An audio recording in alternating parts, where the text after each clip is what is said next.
इमरान खान को एक क्रिकेटर के रूप में तो सभी जानते हैं, लेकिन अब वो एक राइटर भी हैं, क्योंकि हाल ही में उनकी एक ऑटोबायोग्राफी छपी है, नाम है इमरान। अभी कुछ दिन पहले वो हमारे स्टूडियो में आए तो कृष्ण गोल्ड ने उनसे बातचीत की। इमरान, आमतौर से जब कोई अपनी बायोग्राफी लिखता है तो जब वो अपने कैरियर के आखिर में पहुंच जाते हैं, रिटायर्ड होने लगते हैं, तब लिखते हैं। आप तो अभी बिल्कुल पीक पे हैं अपनी। आपने ये कैसे सोचा? देखें जी, तेज बॉलर की जो पीक होती है वो ज्यादा देर तक तो नहीं रहती, और हो सकता है कि मैं रिटायर होने वाला हूँ। इसमें कोई तेज बॉलर के लिए जिस तरह की मुझे इंजरी हुई है, हो सकता है कि ये ठीक ना हो पूरी तरह। और मैंने ये भी देखा है कि इस किताब में आपने अपने बारे में कुछ कम लिखा है, लेकिन जो आप क्रिकेट खेलते रहे हैं उसका जिक्र बहुत है। किताब में ज्यादा मेरी कोशिश यही रही है कि जो मेरे एक्सपीरियंसेस हुए क्रिकेट में और जो मेरे ख्यालात हैं दूसरे प्लेयर्स के मुतालिक और जिस तरह पाकिस्तान में क्रिकेट खेली जाती है, कोशिश यही रही है कि उसके ऊपर ज्यादा लिखूं। और आपने जो अपने बारे में आखिर में थोड़ा बहुत लिखा है, उसमें प्ले बॉय इमेज जो आपको दिया है यहाँ के प्रेस ने, उसके बारे में जो कुछ आपने लिखा है वो सही है? बिल्कुल जी, मैंने अपने आप को हमेशा एक क्रिकेटर समझा और कभी ऐसा नहीं महसूस किया कि मैं कोई प्ले बॉय हूँ या जिस तरह भी कि नाइट क्लब्स में सारी रात गुजारता हूँ। ना मैं शराब ना सिगरेट तो पीता नहीं हूँ, और अपने आप को हमेशा एक बहुत हार्ड वर्किंग कह लें क्रिकेटर समझा। और आपने दुनिया भर में क्रिकेट खेली है, वेस्ट इंडीज, हिंदुस्तान, पाकिस्तान, यहाँ आपने दूसरे मुल्कों में क्या रवैया देखा अपनी तरफ और क्रिकेट की तरफ? सबसे ज्यादा जो क्रिकेट मैंने एंजॉय की दुनिया में वो ऑस्ट्रेलिया में। वो इसलिए कि वहाँ जो प्लेइंग कंडीशंस कहते हैं, जो जिस तरह की वहाँ पिचेस हैं, ग्राउंड्स, क्राउड, सबसे ज्यादा क्रिकेट के लिए अच्छी कंडीशंस मैंने ऑस्ट्रेलिया में देखी। इंडिया में जो हमारी एक सीरीज हुई थी वो मुझे बहुत पसंद आई।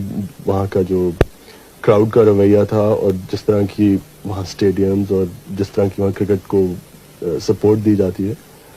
और इंग्लिस्तान में यहाँ भी क्रिकेट ठीक है। वेस्ट इंडीज में ये कहूँगा कि प्लेइंग कंडीशंस इतनी अच्छी नहीं थी जितनी शायद ऑस्ट्रेलिया में है, लेकिन हर एक मुल्क में फ़र्क एक्सपीरियंसेस है और वही मैंने किताब में यही लिखा है।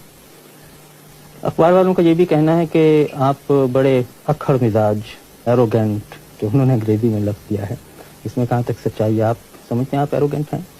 मैंने तो अपने आप को कभी एरोगेंट नहीं समझा। शायद शुरू में जब इंसान को दुनिया का नहीं पता होता है, जैसे मैंने किताब में लिखा है, जब शुरू में मैं इंग्लैंड आया था, तो शायद तब कह सकता हूँ अपने आप को एरोगेंट। लेकिन मैं अपने आप को हमेशा यही शायद ये कह लें कि मुझे शायद किस्म का इंसान ज़्यादा हूँ मैं। ज़्यादा क्राउड के अंदर मुझे झिझक काफ़ी है, लेकिन एरोगेंट कभी नहीं समझा अपने आप को। लेकिन अपने मुल्कों में तो जो क्राउड है, अपने मुल्कों से मतलब हिंदुस्तान, पाकिस्तान, बांग्लादेश में ख़ास तौर से, वो तो अक्सर पिच पे इन्वेट कर देते हैं, और आपको तो आदी होना चाहिए उन सब बातों पर।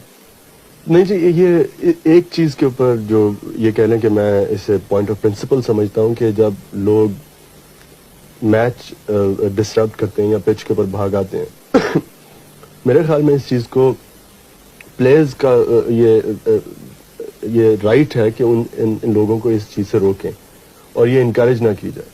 और मैं हमेशा यही कोशिश किया है कि जो अगर कोई पिच के ऊपर भाग आता है इंसान, तो मैं कोशिश यही करता हूँ कि उसे सख्त तरह पेश आऊँ। लेकिन कई प्रेस के सेक्शन ने इसे इस तरह लिखा है जैसे कि मैं बहुत मगरूर हूँ और शायद इसलिए मैं लोगों से मेरा बर्ताव ठीक नहीं जो पिच के ऊपर भाग आते हैं।